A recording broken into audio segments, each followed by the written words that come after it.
Salutations, everyone, and welcome to What Mattered, the show where I tell you what mattered in the news this week.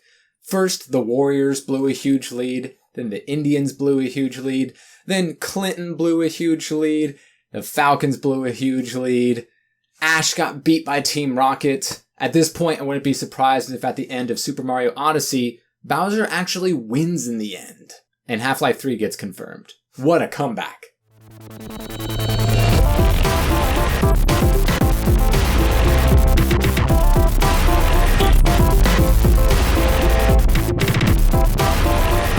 We start off today talking about Pokemon Go, that game that, yes, people are indeed still playing, although the game makers over at Niantic have given people very little reasons to continue playing, considering we've been waiting on Gen 2 for a good 20 years now.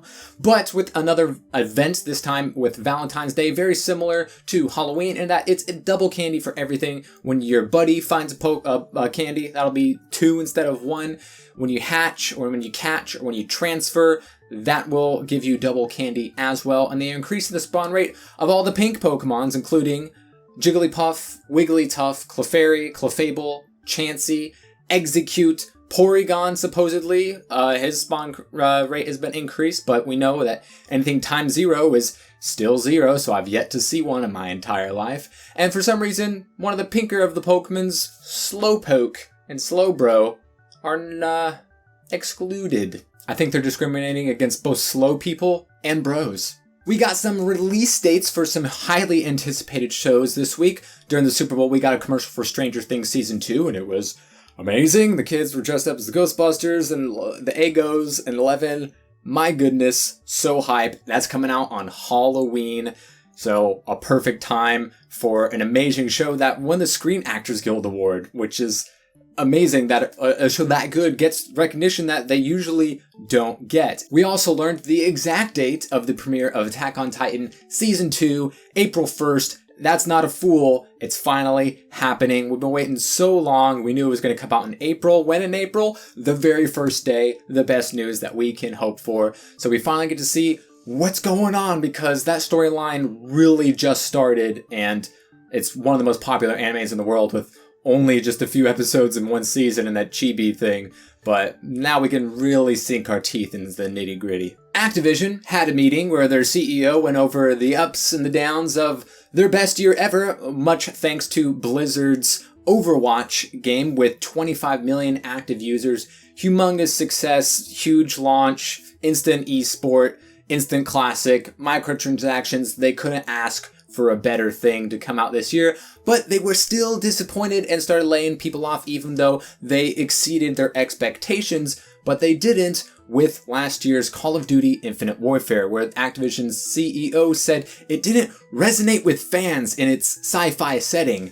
Yeah, no shit. I could have told you that 4 years ago. In fact, I did, as did everybody else, because we've been getting stagnated in the Call of Duty franchise with the same thing every year. And I'm not talking about, oh, it's always the same guns and kill streaks and blah, blah, blah, blah, blah. No, the problem that you made is when you deviated from what worked and you gave everybody lasers and jetpacks and bullshit.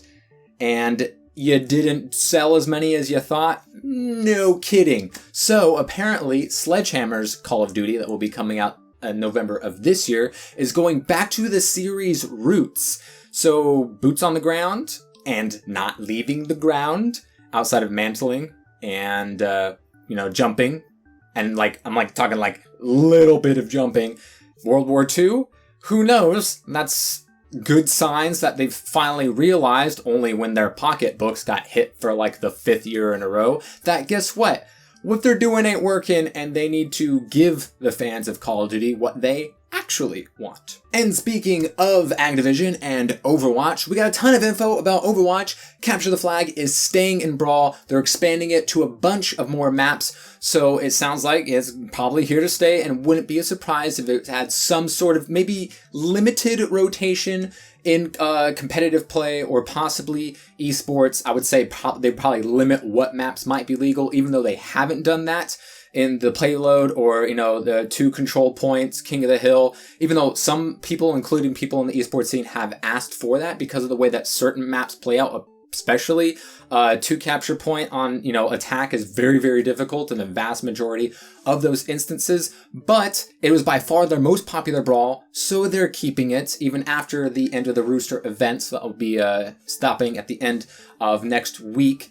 And we've also been given a new PTR where there's some changes on the sensitivity of a lot of people's special moves. That really doesn't affect the game that much, but we have an actual buff to Winston where his headshot space is smaller. So kind of got our hopes up on that one. Winston definitely, I would say, if you go back in my past videos, the first character that I said needed a little bit of help.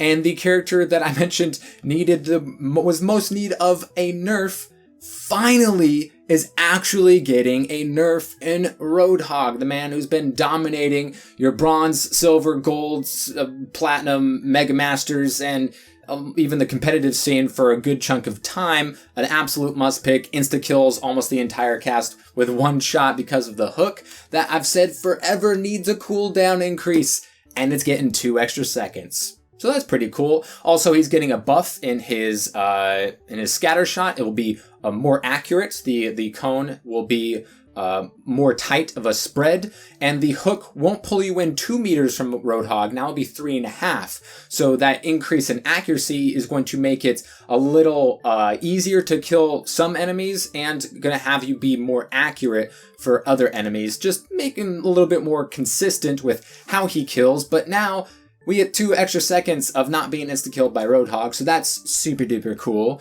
And we also have that huge buff slash nerf slash super buff to Bastion, where him going out of turret mode and into turret mode is taking half a second less, and he's going to have 5 more rounds in his recon mode magazine, and he's going to be gaining armor when he's in tank and in turret configuration.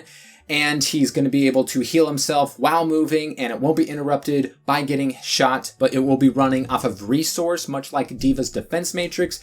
D.Va's getting somewhat of a buff in that if you have a projectile, there no longer has to be a minimum distance required before her defense matrix eats it, such as Mei's ultimate, which could often, if you were right next to D.Va, wouldn't be able to get eaten up like a Hanzo Art Arrow or a Zarya Graviton Surge would. And the biggest news that everyone's loving to talk about and speculate is more Doomfist, because we got to see that there's some differences in how this payload looks for either a reveal or a new cinematic, or an upcoming event that will end in Doomfist's reveal, or at the very least, some sort of event going on in Numbani. I've said before that Overwatch, while it's done super duper awesome job with the holiday events and the summer Olympic event, that they have now run out of events. There's nothing left for them to do from March to October.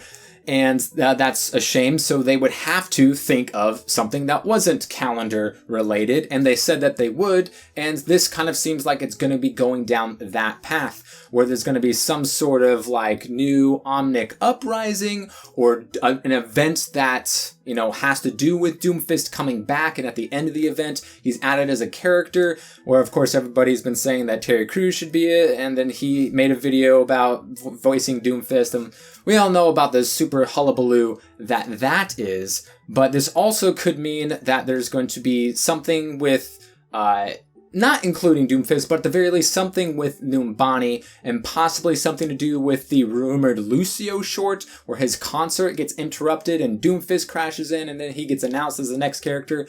We know that Blizzard says that they're going to have a new character in early 2017, so I would say that generously will end in April, and then we're kind of into mid-2017, so I think we should expect something soon. And because we data mined this new music, that definitely sounds like it's going to be an event, new menu splash. Signs look pretty good, and probably has something to do with Doomfist. Anywho, Hootie and the Blowfish, that is what mattered this week. If you want to know what matters in the future, hit the sub button. Every single Saturday, one of these will be in your subscription feed. Thank you all for watching. Leave your comments below on anything that I mentioned this week, and I'll see you next time.